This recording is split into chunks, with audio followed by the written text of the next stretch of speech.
എപ്പിസോഡിന്റെ തുടക്കത്തിൽ തന്നെ നമ്മളെ കാണിക്കുന്നത് ക്യുവയാണെങ്കിൽ ഈ കാര്യം, അതായത് അവന്റെ വീട്ടിലെ സ്വത്തെല്ലാം നമ്മുടെ ഹിയയുടെ വീട്ടിട്ട് എഴുതി കൊടുത്തു എന്നുള്ള കാര്യം അറിയുമ്പോൾ തന്നെ അവന്റെ അമ്മേനെ വിളിക്കുന്നുണ്ട്. അമ്മേനോട് ചോദിക്കുകയാണ്, ഫിനാൻഷ്യലി നമുക്ക് എന്തെങ്കിലും ബുദ്ധിമുട്ടുണ്ടോ, നമ്മുടെ ബിസിനസ്സിൽ എന്തെങ്കിലും പ്രശ്നമുണ്ടോ എന്ന് നോക്കിയാണ്. അമ്മ പറയുന്നുണ്ട്, വേറെ കുഴപ്പമൊന്നുമില്ല, പക്ഷെ പണ്ടത്തെ പോലെ അത്ര നല്ലതുമല്ല, കുറച്ച് ഫിനാൻഷ്യലി പ്രശ്നങ്ങളുണ്ട് എന്നൊക്കെ പറയാണ്.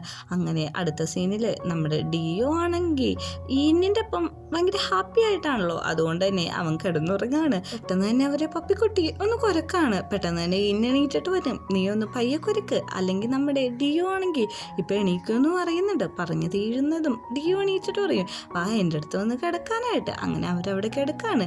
ഈ സമയം നമ്മുടെ ആണെങ്കിൽ അടുക്കളയിൽ കുക്കിംഗ് ചെയ്തുകൊണ്ടിരിക്കുകയാണ്.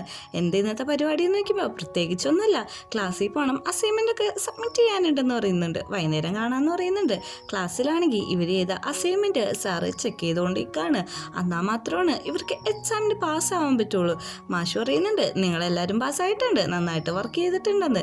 ഇതിൻ്റെ സന്തോഷത്തിൽ നമ്മുടെ പിള്ളേരെല്ലാവരും കൂടി, അതായത് ടോണൊക്കെ ഭയങ്കര ഒച്ചപ്പാടാണ്, നമുക്കിന്ന് എന്തെങ്കിലുമൊക്കെ ചെയ്യണമെന്ന് പറഞ്ഞിട്ട്. പെട്ടെന്ന് തന്നെ കൂട്ടത്തിലുള്ള പെൺകുട്ടി ചൂടാകുമ്പോഴേക്കും ടോൺ ചോദിക്കുന്നുണ്ട്, ഞാൻ മറന്നുപോയി, നിനക്കിന്ന് പീരീഡ്സ് വല്ലതാണോ മൂഡ് സെറ്റ്സ് വല്ലതുമാണോ എന്ന്.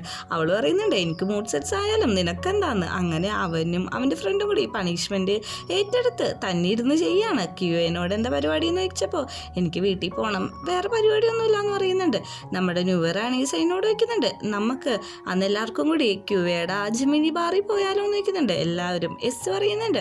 നമ്മുടെ സൈനാണെങ്കിൽ എക്സ് പറയാൻ വരുമ്പോഴേക്കും കൂട്ടുകാരന്മാരാണ് ഈ ചെവി ഓർത്തിക്കുക, അവൻ അതിന് സമ്മതിക്കുന്നുണ്ട്. നമ്മുടെ ഹീ ആണെങ്കിൽ ഇതിൻ്റെ അടുത്ത് പോയേക്കാണ്. എന്താ കാര്യം എന്ന് വെക്കുമ്പോഴേക്കും നാളെ എൻ്റെ അച്ഛൻ്റെ ബർത്ത്ഡേ ആണ്, നീ ഡിയോനെയും കൂട്ടിയിട്ട് വന്നം വയ്ക്കുന്നുണ്ട്. അപ്പോൾ അതിലെന്തോ കാര്യമുണ്ടല്ലോ എന്ന്. ഈ സമയം നമ്മുടെ യുവയാണെങ്കിൽ ജയിൻ്റെ അടുത്തേക്ക് ചെന്നേക്കാണ്. ജയ് ചോദിക്കുന്നുണ്ട്, അല്ല ആരാ എത്ര നാളെ ഇങ്ങോട്ടൊക്കെ കണ്ടിട്ടെന്ന്, ഇന്ന് ഞാൻ ഫ്രീ ആടാ, അതാ ഇങ്ങോട്ട് വന്നേന്ന് പറയുന്നുണ്ട്. ഓക്കെ, ഇന്നത്തെ സ്ലോട്ട് നിനക്ക് തന്നെയാണ്, നന്നായിട്ട് പെർഫോം ചെയ്യണം കേട്ടോ എന്നും അവൻ കൂട്ടിച്ചേർക്കുന്നുണ്ട്. അങ്ങോട്ടേക്ക് ഡിയോ വന്നിട്ടുണ്ട്. എന്തൊക്കെയുണ്ട് പരിപാടി, ഇന്ന് അടിപൊളി ആയിരിക്കില്ലേ എന്ന് ചോദിക്കുന്നുണ്ട്. ഇന്ന് നമുക്ക് പൊളിക്കാന്നാണ് നമ്മുടെ ക്യുവയും പറയുന്നത്. അന്ന് രാത്രി വൈകുന്നേരം നമ്മുടെ ടീമിലെ പിള്ളേരെല്ലാവരും കൂടി അങ്ങോട്ട് വന്നിട്ടുണ്ട്. ഇവിടുത്തെ ക്രൗഡൊക്കെ കണ്ടിട്ട് സൈനാണെങ്കിൽ തിരിച്ചു പോവാണ്. ഞാനില്ല എന്ന് പറയുമ്പോഴേക്കും ന്യൂർ പറയുന്നുണ്ട്, നീ പേടിക്കൊന്നും വേണ്ട, ഞാനുണ്ടല്ലോ, എല്ലാം ഞാൻ നോക്കിക്കോളാം, നീ ഇവിടെ നിൽക്കാൻ പറയുന്നുണ്ട്. ആ സമയത്ത് തന്നെയാണ് അങ്ങോട്ടേക്ക് ഹിയ കയറി വരുന്നത്. ഹിയ കയറി വന്നപ്പോൾ ചോദിക്കുകയാണ്, നിങ്ങളൊക്കെ ക്യൂയുടെ ഫ്രണ്ട്സ് അല്ലേ, നിങ്ങളെന്താ ഇവിടെ നോക്കുന്നുണ്ട്. ഞങ്ങൾ വന്നതാ, പ്രത്യേകിച്ച് കാര്യമൊന്നുമില്ല എന്ന് പറയുന്നുണ്ട്. നമ്മളെ സൈനോട് ചോദിക്കുന്നുണ്ട്, നീ മങ്കാവാൻ പോവല്ലേ, നീ എന്തിനും ഇങ്ങോട്ട് വന്നെന്ന് പറയുമ്പോഴേക്കും ഞാൻ ഇന്ന് രാവിലെ അത് ചേഞ്ച് ചെയ്തു, ഞാനതൊന്നും ചെയ്യുന്നില്ല എന്ന് പറയുന്നുണ്ട്. അങ്ങനെ അവന്മാരകത്തൊക്കെ എല്ലാമാണ്. അവരുടെ ഓൾറെഡി ഡിയോ ഇവരെ വെയിറ്റ് ചെയ്തുകൊണ്ടിരിക്കണ്ടാവും. എന്തെടുത്താൽ ലേറ്റായി നോക്കുന്നുണ്ട്, ട്രാഫിക് ആയിരുന്നു എന്ന് പറയാണ്. പെട്ടെന്ന് തന്നെ ഒരു പെണ്ണ് തട്ടിയിട്ട് നമ്മുടെ സിന്നാണ് യൂണിവറിന്റെ മേത്തേക്ക് വീഴാണ്. എന്നുള്ള വീഴ്ചയിൽ അതൊരു കിസ്സായി മാറാണ്. എല്ലാവരും നോക്കി നിൽക്കുന്നുണ്ട്. സിന്നാണെങ്കിൽ അയ്യോ ഞാൻ കിസ് ചെയ്തല്ലോ എന്നുള്ള രീതിയിലാണ് നിൽക്കുന്നത്. കൂട്ടുകാരന്മാരാണെങ്കിൽ ഇവരെന്തൊന്നാടാ കാണിക്കണേ എന്നുള്ള രീതിയിൽ പെട്ടെന്ന് തന്നെ സിന്ന അവൻ്റെ വായി പൊത്തുന്നുണ്ട്. ന്യൂറാണെങ്കിൽ ഇങ്ങനെയല്ല പ്രോപ്പറായിട്ട് കിസ് ചെയ്യണേ എന്ന് പറഞ്ഞിട്ട് നമ്മുടെ സിന്നിനെ പിടിച്ചങ്ങ് കിസ് ചെയ്യാണ്. അത് ഡീപ്പായി പോകുമ്പോൾ കൂട്ടുകാർ പറയത്തിട്ട്, എടാ നിങ്ങളിത് കൂളാവ് കാമാവ്, ഇവിടെ വെച്ചൊന്നും വേണ്ടാന്ന് പറഞ്ഞ് അവരവിടെ പിടിച്ചിരുത്താണ്. ജയിൻ്റെ അടുത്തേക്കാണെങ്കിൽ നമ്മുടെ ഹിയ വരെയാണ്. അങ്ങനെ ആ സമയത്താണ് നമ്മുടെ ക്യൂയുടെ പാട്ട് അവിടെ തുടങ്ങുന്നത്. അവൻ പാടുന്നത് എനിക്ക് നിന്നെ ഇഷ്ടമാണ്, പക്ഷെ നീ എന്നെ മനസ്സിലാക്കുന്നില്ല എന്നുള്ള രീതിയിലൊരു സോങ് ആണ്. അങ്ങനെ പാട്ടെല്ലാം പാടി കഴിയുമ്പോഴേക്കും നമ്മുടെ ഡിയോ ആണെങ്കിൽ വീട്ടിൽ പോകാൻ ഇറങ്ങുമ്പോഴാണ് നമ്മുടെ ഹിയനെ കാണുന്നത്. ഒന്നും മിണ്ടരുത് പറയരുത് എന്നുള്ള ആശം കാണിക്കുന്നുണ്ട്. ശരി എന്നാൽ ഞാൻ പോവാന്നുള്ള രീതിയിൽ ഡിയോ അവിടെ നിന്ന് പോവുകയാണ്. ജയ് ഇത് ശ്രദ്ധിക്കുന്നുണ്ട്. പാട്ട് കഴിഞ്ഞ് നേരെ തന്നെ നമ്മുടെ ഹിയാണെങ്കിൽ വീട്ടിൽ വന്നിരിക്കുകയാണ്. ക്യൂവ ഡ്രസ്സൊക്കെ ചേഞ്ച് ചെയ്തിട്ടാണ് എത്തിയിട്ട് വരുന്നത്. നീ ഇത്ര നേരം എവിടെയായിരുന്നു എന്ന് നോക്കുന്നുണ്ട്. വേറെ എവിടെ പോകാനാണ്, ഞാൻ എൻ്റെ ഫ്രണ്ട്സിൻ്റെ ഒപ്പം എനിക്ക് യൂണിവേഴ്സിറ്റിയിലൊരു കമ്പയർഡ് സ്റ്റഡി ഉണ്ടായിരുന്നു, അതിന് പോയേക്കായിരുന്നു എന്ന് പറയുന്നുണ്ട്. വാ എന്നാ ഹഗ് എന്ന് പറയുന്നുണ്ട്. അങ്ങനെ ഹഗ് ചെയ്യുന്നുണ്ട്. പക്ഷെ അവൻ്റെ മനസ്സിൽ ഒരു ഗിൽറ്റി വന്നിട്ടുണ്ട്. അവൻ കള്ളല്ലേ പറയുന്നത്, നാളെ എൻ്റെ അച്ഛൻ്റെ ബർത്ത്ഡേ ആണ്, നീ അതുകൊണ്ട് ഫംഗ്ഷന് വന്നുവെന്ന് പറയുന്നുണ്ട്. ഞാൻ എന്തിനാ വന്നത്, കാരണം നിങ്ങൾ ഫാമിലി ഫംഗ്ഷൻ അല്ലേ എന്ന് ചോദിക്കുമ്പോഴേക്കും നീ തീർച്ചയായിട്ടും വന്നം, പിന്നെ നിൻ്റെ ഫാമിലി എൻ്റെ ഫാമിലി എന്നൊന്നുമല്ല, നമ്മളെല്ലാവരും ഒരേ ഫാമിലി അല്ലേ എന്ന് ചോദിക്കുന്നുണ്ട്.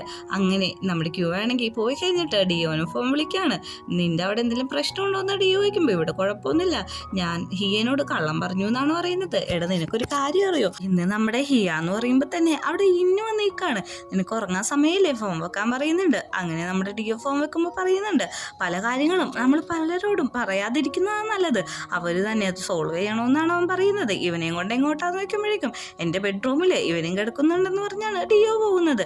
ഈ സമയം ഹിയാണെങ്കിൽ ഫോണിലാണ്. ആ ലാൻഡ് എൻ്റെ പേരിലാക്കിയതിൻ്റെ പേരിൽ വിഷമിക്കണ്ടെന്നൊക്കെ പറയുന്ന സമയത്ത് തന്നെ അങ്ങോട്ടേക്ക് ക്യുവ ദേഷ്യത്തോടെ വരാണ്. എനിക്കറിയാം എൻ്റെ വീട്ടിലെ സ്വത്തല്ല നീ നിന്റെ പേരിലാക്കിയെന്ന്, ഇതിനു വേണ്ടിയാണ് എന്നെ സ്നേഹിച്ചെന്ന് പറഞ്ഞ് വല്ലാണ്ട് ഒച്ചെടുക്കാണ്. ഈ സമയമാണ് അവൻ ആരെ വിളിച്ചെന്ന് കാണിക്കുന്നത്.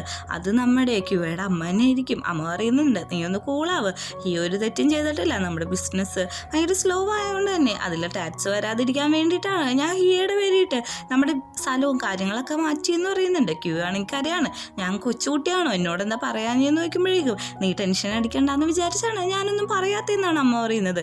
നമ്മുടെ ഹിയൻ പറയുന്നുണ്ട്, എനിക്കറിയാം നീ എന്നെ തെറ്റിദ്ധരിച്ചു എന്ന്, പക്ഷേ ഇതാണ് സത്യം എന്ന് പറഞ്ഞ് അതവിടെ സോൾവ് ചെയ്യുന്നുണ്ട്. പിറ്റേ ദിവസം രാവിലെ ആണെങ്കിൽ ക്യൂ ഫംഗ്ഷന് പോകാൻ വേണ്ടിയിട്ട് യാത്രയാണ്. അവൻ നല്ലൊരു സ്യൂട്ടൊക്കെ എടുത്തിടുന്നുണ്ട്.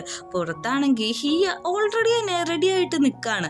അവൻ്റെ അടുത്തേക്ക് ക്യൂ വരുമ്പോഴേക്കും ഇന്ന് നിന്നെ കാണാൻ നല്ല ക്യൂട്ടായിട്ടുണ്ടെന്ന് പറയുന്നുണ്ട്. അങ്ങനെ അവർ രണ്ടുപേരും കൂടി സന്തോഷത്തോടെ അവിടുന്ന് പാർട്ടി ഹാളിലേക്ക് പോവാണ്. അവിടെ ചെല്ലുമ്പോൾ ഓൾറെഡി എല്ലാവരും ഉണ്ടായിട്ടുണ്ടാവും.